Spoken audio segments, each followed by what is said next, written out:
Greetings YouTube, Simon here and welcome back to Final Fantasy VIII Remastered, and today we have a lot to get through because we are actually going to be completing, at last, the Queen of Cards side quest. So the only other thing you might want to do after this episode is just sort out any rules that you've got left lingering around in various regions. But in terms of the actual quest itself, then this is going to be it covered in this video. We're going to be getting the final reward today. Okay then, so picking up where we left off previously, we're going to go ahead and win the Alexander card back. So you remember we lost this to the Queen just at the end of the final video. Now, just when you play her son, make sure that he's not on trade rule direct. I have mentioned this before. It is a bit of a nuisance when he is. I couldn't really be bothered to change it, but you can go ahead and do that just by quitting out multiple times until he eventually plays with another rule. So long, of course, as the Queen is still in the region, which we know she is. Just make sure that she doesn't have the direct rule set, although she shouldn't. Now, in my experience, her son tends to play the rare cards that you previously lost about 35 to 40% of the time, so it might just take a few attempts to get it to show up, though as you can see, I was quite fortunate here and received it immediately.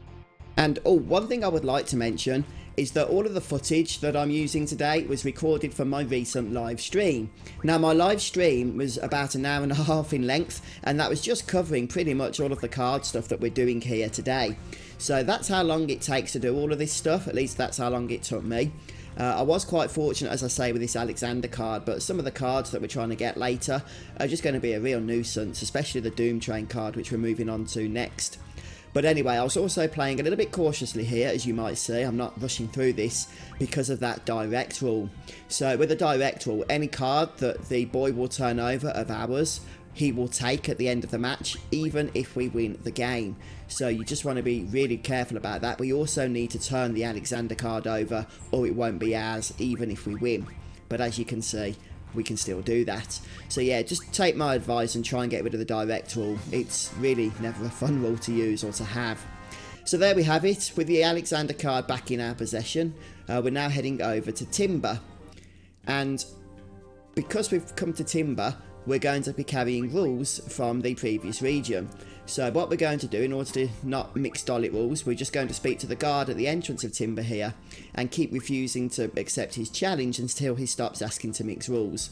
Once he's done that, we're going to go further into Timber and make our way over to the pub. This is where we're going to be able to win our next card. And in particular, there's an NPC just over the back of the pub here. And he's the one that we're going to be engaging, because he is the one that will hold Doomtrain. Now, I mentioned previously how Doomtrain takes a while to get, at least it did for me. A couple of people in the live stream mentioned that he played it on the second attempt. Oh, I hate some people. No, I'm only kidding, of course. I only say that because it took about 35 minutes of playing him repeatedly, non-stop, in order for him to actually even show the Doomtrain card. We were thinking about all sorts of things in chat as to why he might not have been playing it. Did I need to go and speak to the Queen? Did we need to go and ask her about her father?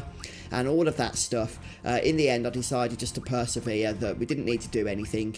And in the end, it did just turn out that, yep, we were just on a bad luck streak, and he just hadn't played it even though he could have, because eventually, of course, he does, as you can see here. Now, in fact, I did do a little bit of research afterwards, once the stream had finished, and according to the internet, it does indeed seem to be the case that the Doomtrain card is only played very, very rarely. So again, if you've done everything that I've done in this video, if you've won the Alexander card back, and you've come to the pub in Timber and he's not playing it, all I can suggest is that you persevere. Like I say, it took me about 35 minutes, a lot of games that was to get through, before I even got to see it. So he will play it eventually. You just have to brute force it out, unfortunately. And just pay attention, because when he does finally show it, obviously you don't want to have to reload your game because you lose or whatever the case may be. So just make sure you pay attention to the match, because when you see Doomtrain, you darn well want to win Doomtrain and not have to play that guy again. Trust me on that. Okay, so once you've finally won Doomtrain, you're going to head over to VIII, which is where we moved the Queen to in the end of the last episode. And save at the hotel, then quit and reload for a hard reset. And it's important you do that from the hotel, because then you're going to come to this thunder draw point, make sure it actually has thunder in it, and select the don't draw option 8 times. That's going to brute force the RNG to where we want it, so that we can move the Queen back to Dollet. If you don't want to brute force it, there's a good chance she's just going to end up going to Galbadia, or perhaps if you don't care about that, that's fine, or if you just don't want to brute force it because you can't be bothered, then you can just risk playing her in order to go ahead and hopefully send her to Dalit anyway. In either case, the plan is to lose the Doomtrain card to her, which is the card we just won, of course. All that hard work just to lose it again immediately. Kind of feels counterproductive, doesn't it? But trust me, it is needed for the quest, as you guys well know by this point. So, once we've gone ahead and battled the Queen, gone ahead and lost the Doomtrain card, we're pretty much done in Balam for now. So we'll just speak to her, make sure that she's moving to the correct location, which is Dalit. I say correct location, it actually doesn't really matter so much anymore, but I like to move her to Dalit because then we can shimmy her on from there if need be. Now, once we've gone ahead and sorted the Queen in this area, we're going to move on back to Dalit, just temporarily, because that's where we can talk to her and ask her about the Doomtrain card. She'll tell us what she's done with it, and it won't come much of a surprise that she tells us, oh, just make sure you select the bottom option here, that she tells us that she gave it to her son, and that her father made a new Phoenix card, and that is actually going to be the final card we can win. But before we get the Phoenix card, let's just make sure we get our Doom card back. Now, again, the son tends to play the rare card that you lost about 35 to 40% of the time, and on this occasion he played it for me on the second attempt. So go ahead, play him, win the Doomtrain card back, and then you should have all of the cards from the Queen of Cards side quest, bar one, and that's the Phoenix card, which we're going to go and get now. Yay, we'll actually be finished with the quest then. Yeah, you've done really well, guys, just keep it up. So what we're going to do now is fly over to Esthar in the Ragnarok, and you can either run into Esthar or just fly straight into the Esthar air station. You know, this is one of my favourite backgrounds in the game. I love this shot of Ragnarok as the sun setting there. It looks incredible. Anyway, make your way over to the Presidential Palace. Just in the usual place, of course, and what we're going to be doing is looking for the presidential aide. So not the secretary that tends to hang outside, but the aide that just hangs around the office area of the presidential palace.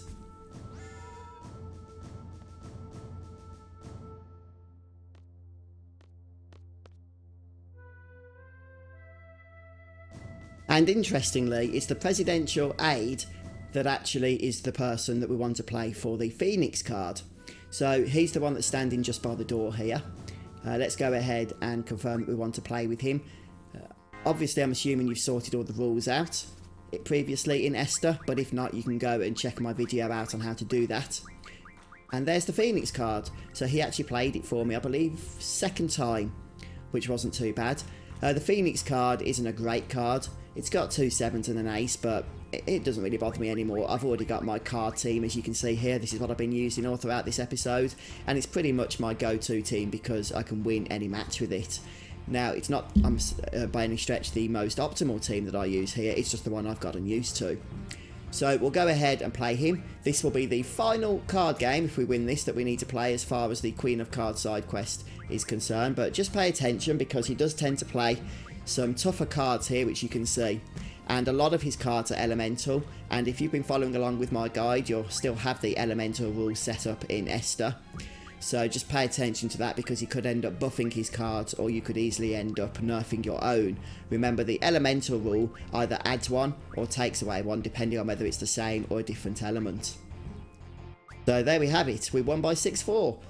Not the most impressive margin, but a win's a win. And we take the Phoenix card. Fantastic, that is the final card. We've done it. The Queen of Cards side quest is complete at last. Bit of a convoluted quest, especially with all the rule abolishing and having to lose cards to actually complete it. But it doesn't matter now because we've done it. We've completed it. Yay! The only downside is there's actually no trophy associated with it, which is a bit of a surprise. I mean, we knew that going in, of course, because we all saw the trophy list. But I suspect that's because Square wanted the Final Fantasy VIII Remastered trophies to be, you know, somewhat attainable, and the only real tough trophy associated with the card games is the Triple Triad CC Group Quest trophy. But the Queen of Cards side quest is a lot more involved than the CC Group Quest, so I guess that's why they never included a trophy for it. But anyway, trophy or not, huge congrats to those of you that actually go ahead, see this quest through to the end and get the Phoenix card. Please do share in the comment section if that is yourself, and as I say, a big well done for getting this one completed. But yeah, thanks for stopping by, checking out the video today, folks. There is still a little bit more card stuff for us to do in the game. There's more rare cards for us to get that we haven't yet collected, including some new ones that are just coming up over the next coming episodes, along with some good refinements that we're going to soon to be able to make as well from those cards. And don't forget, we're going to have the CC Group Quest reward coming up as well on Disc 4, which is a fantastic reward, allowing us to attain the rare cards multiple times so that we can keep refining them. But that's all to come. That is, as I say, the end of the Queen of Cards side quest. So thanks for stopping by for the video today. I hope you've enjoyed it, and I'll see you next time. Goodbye.